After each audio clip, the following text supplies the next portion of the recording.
जय हिंद, जय महाराष्ट्र. मित्रांनो, खूप दिवस झाले व्हिडिओ बनवली नव्हती, त्याबद्दल I am very very sorry. काय करणार, पाऊसच एवढा इतके महिने होता आणि त्याच्यानंतर मला स्वतःलाच टाईम नव्हता. तर काय करणार आपण. एनिवे, काय प्रॉब्लेम नाही आहे मित्रांनो.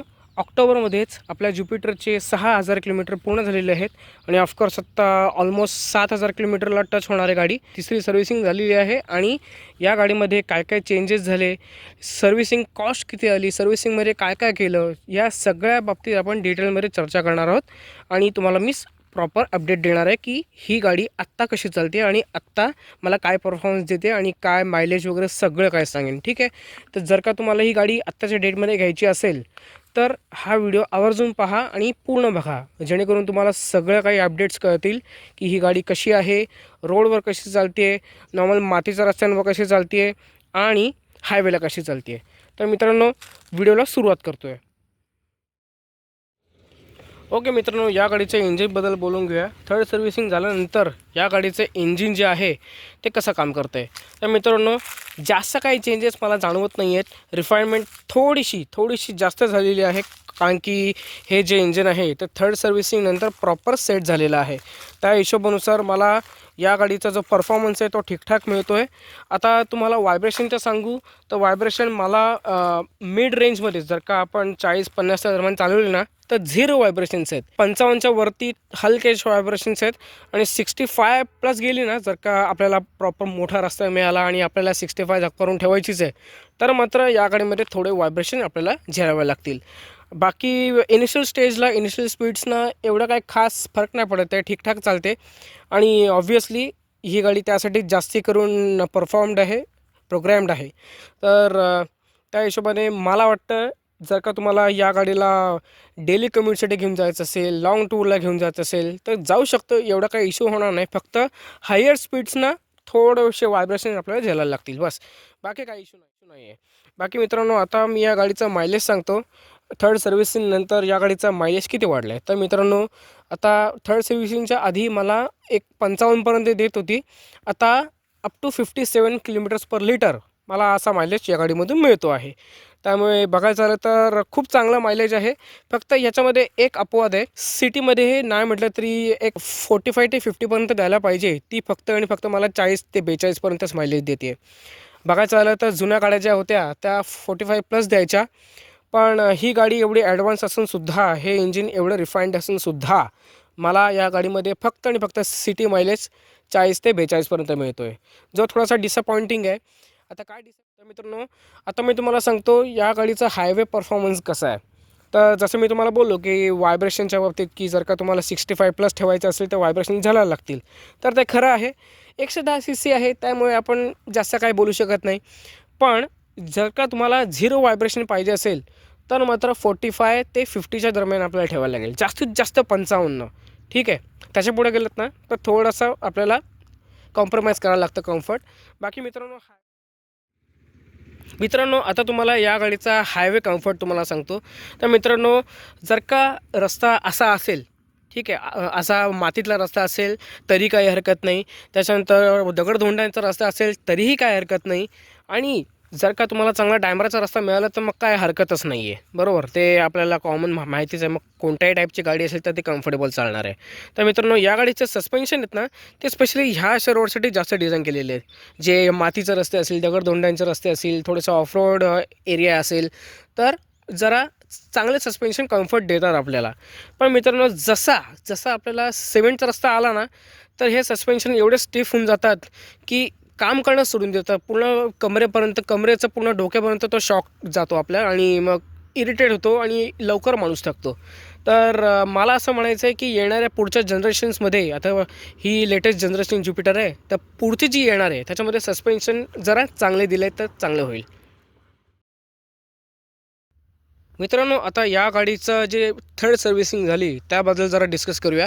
तर मित्रांनो, तुम्हाला मी सांगतो, या गाडीची थर्ड सर्व्हिसिंग जी आहे ती मला 2100 ते 2200च्या दरम्यान मला पडली. मला पण तोच प्रश्न पडला होता की बाबा, ही 110 CCची गाडी आहे आणि एवढं 2200 ते 2500पर्यंत खर्च काय येऊ शकतो. तर मित्रांनो, तुम्हाला सिम्पली सांगतो, काही काही इंजिन्स असे असतात, काही काही कंपन्यांची इंजिन्स असेच असतात की ज्याच्यामध्ये थोडा जास्त मेंटेनन्स असतो. आणि काय काहीमध्ये कमी असतो, जसं होंडा आहे, बजाज आहे. या गाडीमध्ये कसं आहे मेंटेनन्स थोडा लो आहे. टी व्ही एसच्या गाड्या कसं आहे या परफॉर्मन्स ओरिएंटेड असतात. ठीक आहे, जो आपल्याला परफॉर्मन्स पाहिजे असतो त्या हिशोबाने परफॉर्मन्स आपल्याला झक मारून मिळणार. ठीक आहे, जसं या गाडीचा जो मायलेज आहे 55 ते 60 पर्यंतचा, तर तो आपल्याला हायवेला कोणत्याही परिस्थितीत मिळेल. मग तुम्ही कोणत्याही हायवेला जा, कोणत्याही स्पीडला ठेवा, 60, 65, 70 असे जरी ठेवले ना तरी ही गाडी 50च्या खालती मायलेज येऊन देणार नाही. तर त्या हिशोबाने मला या गाडीचे सर्व्हिसिंग जे आहे ती 2200पर्यंत पडली. मित्रांनो, डिस्क्रिप्शनमध्ये सगळं काही मी तुम्हाला डिटेलमध्ये लिस्ट करून देणार आहे की बाबा काय काय खर्च झाला आणि काय काय किती किती रुपयाला पडलं. ठीक आहे, तरीसुद्धा याच्यामध्ये सगळ्यात महत्त्वाची गोष्ट याच्यामध्ये काय झाली माहिती आहे का, फ्यूल इंजेक्टर क्लिनिंग ह्या 6000 किलोमीटरला करायचे असतात असं टी व्ही एसचे सर्व्हिस सेंटरवाले बोलले होते. त्यामुळे त्याचे एक्स्ट्रा पैसे पडले. बाकी काही एवढा काय खास खर्च झाला नाही, तेवढाच एक मोठा खर्च झाला. आणि बाकीची जे नॉर्मल सर्व्हिसिंग आहे, नॉर्मल गोष्टी ज्या असतात ते ज्या चेंज करायच्या असतात, रिपेअर करायचे असतात, नाहीतर सर्व्हिस करायच्या असतात, त्या सगळ्या झालेल्या आहेत. ठीक आहे. आणि मित्रांनो, दुसरी गोष्ट ती म्हणजे या गाडीचे ब्रेक पॅड्स, मागचे ब्रेक पॅड्स फ्रंटवाले अजून ठीकठाक आहेत. फ्रंटवाले जास्त यूज केले नाही ना तर एवढा काय प्रॉब्लेम होणार नाही. पण मागचे आहेत ना ते लवकर वेअर आउट होतात. जो चालवतो आहे त्याच्या अकॉर्डिंग काय ते लवकर कधी कधी लेट सुद्धा होऊ शकतात. तर नॉर्मल याच्यामध्ये मी सिंगल चालवतो मोस्टली. कधी कधी माझे बाबा चालवतात तर त्यामुळे थोडंफार झालं असेल. मागचं जे ब्रेक पॅड्स आहेत ते चेंज करायला आले होते आणि नेमका मी बाहेर होतो, त्यामुळे मी लोकल गॅरेजमधूनच काय ते चेंज करून घेतले. तर ते 250ला काहीतरी पडले. 250च्या नॉर्मली मिळून जातात. पण मी रेकमेंड करेन की जर का ब्रेकिंग सिस्टम चांगली ठेवायची आहे ना, चांगली म्हणजे जर का तुम्हाला जास्त ब्रेकिंग पॉवर पाहिजे तर मग लोकल गॅरेजमध्ये जाऊन काम नका करू. आता मला इमर्जन्सीच होती, माझे ब्रेक पॉड पूर्णपणे वेअर आउट झाले होते आणि मी शहरापासून जाम लांब होतो. त्यामुळे मला लोकल गॅरेज शोधून तिकडे काय ते काम करून घ्यायला लागलं. अदरवाईज मागचा एरिया खराब होऊ शकतो. ब्रेक क्वालिटी आहे ना ठीकठाक आहे, पण पहिल्यासारखी नाही आहे. तर जर का तुम्हाला मागचे ब्रेक पॅड चेंज करायचे असतील लायनर्स, तर तुम्ही टी व्ही एसवरूनच चेंज करून घ्या. त्यांची क्वालिटी जरा चांगली असते. थोडं कॉस्टली पडू शकतं. ठीक आहे. तर ब्रेकिंग सिस्टमवर मी तुम्हाला सांगतो, तर ब्रेकिंग सिस्टम या गाडीची खूप चांगली आहे. जास्तच क्वालिटी दिलेली आहे असं मला वाटतं, कारण की हायवे पर्पज ही गाडी बनवलेली आहे.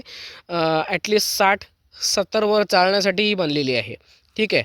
त्या हिशोबानेच या गाडीला ब्रेक दिलेले आहेत, बाईकसारखेच ब्रेक दिले आहेत.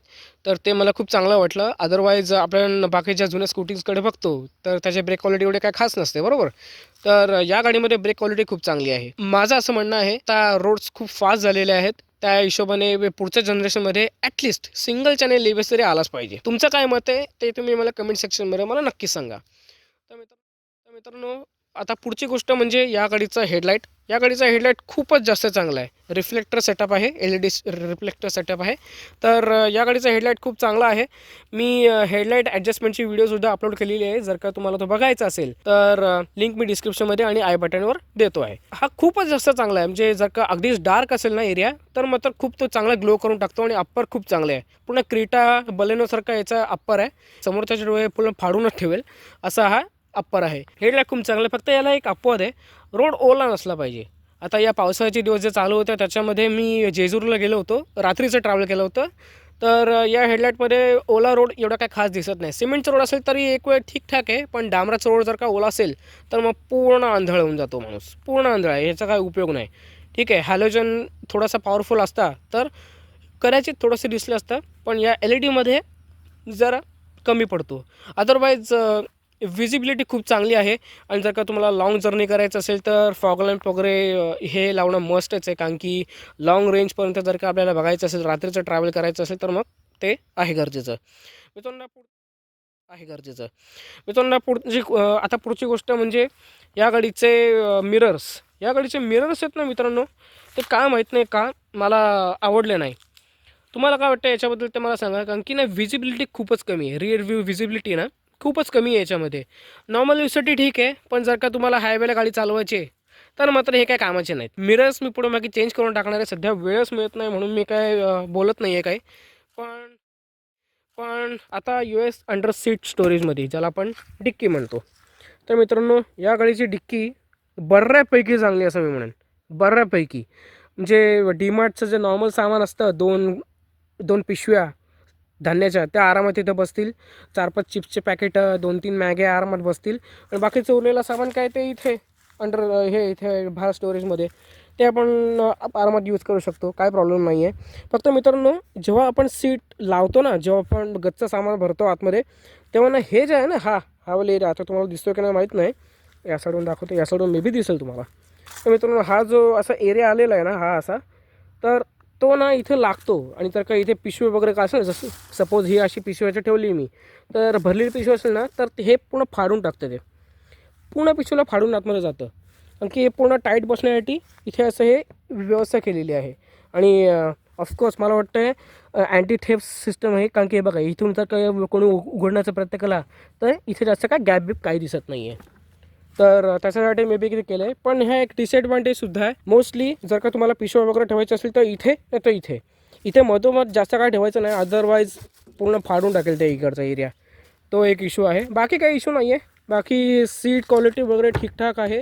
लॉंग जर्नी ना, जेवढी सीट तुमची सॉफ्ट असेल तेवढं हायवे कम्फर्ट कमी मिळेल. ठीक आहे, जर का तुम्हाला जास्त वेळ राईड करायचं आहे तर मात्र थोडा प्रॉब्लेम आहे इथे. बाकी काही इश्यू नाही आहे. बाकी इथल्या इथे शॉर्ट ट्रिपसाठी खूप चांगली सीट आहे. Rider and pillion both will be very comfortable on this scooter. काही प्रॉब्लेम नाही होणार. फक्त लाँग राईडसाठी थोडंसं मॉडिफिकेशनची गरज आहे. जसं आफ्टर मार्केट विंडशील्ड मिळाली तर मिळाली, ठीक आहे, मिरर्स चेंज करून टाकायचे. आणि फोमवाली सीट मिळते, नाहीतर जे फुगेवाली सीट मिळते जी लाँग राईडसाठी लोक वापरतात, ती लावून घ्यायची. मग काय प्रॉब्लेम नाही होणार. बाकी टायर काय प्रॉब्लेम नाही.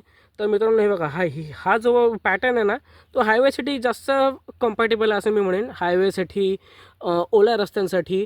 पण मित्रांनो जेव्हा हा असा रस्ता येतो आणि चिखलाचा रस्ता येतो तेव्हा हे टायर जबाब देतात. तर तो एक मला इश्यू दिसतो आहे. बाकी काही इश्यू नाही आहे. जेव्हा वेअर आउट होतील टायर तेव्हा मी चेंज करून टाकेन. आता मित्रांनो हीटिंग इश्यू. आता थर्ड सर्व्हिसिंग नंतर हीटिंग इश्यू वगैरे काय आहे का? तर मित्रांनो हीटिंग इश्यू तसं काहीही नाही आहे. ठीक आहे, ना पहिले होता ना आत्ता आहे, काहीच प्रॉब्लेम नाही आहे. जेव्हा मी ही गाडी एकदम हाय स्पीडमध्ये चालवली आहे, लो स्पीडमध्ये ट्रॅफिकमध्ये चालवली आहे, तेव्हा मला जरासुद्धा हीटिंग इश्यू आले नाही आहे. फक्त सीट लवकर गरम होते. का? कारण की ते सॉफ्ट आहे. जसं मी मगाशी बोललो, जेवढी सीट तुमची सॉफ्ट तेवढं कमी कम्फर्टेबल असते ती. इथल्या इथे ठीक आहे, पण लाँग जर्नी कम्फर्टेबल नसते ती. तर हीटिंग इश्यू इतका काही इश्यू नाही आहे. हीट अजिबात करत नाही. आणि त्या हीटिंगचा जरी थोडंसं हीट केलं तरी परफॉर्मन्स वाईज त्याच्यामध्ये काहीच फरक पडत नाही. ठीक आहे ना, मायलेज ड्रॉप होतो ना पॉवर ड्रॉप होतो, काही होत नाही. मी ओव्हरऑल सगळं काही सांगितलेलं आहे गाडीचं. काय पॉईंट्स राहिले असतील तर तुम्ही कमेंटमध्ये सांगू शकता ना, आता मी नेक्स्ट व्हिडिओमध्ये कवर करेन. ठीक आहे, तर जय हिंद, जय महाराष्ट्र.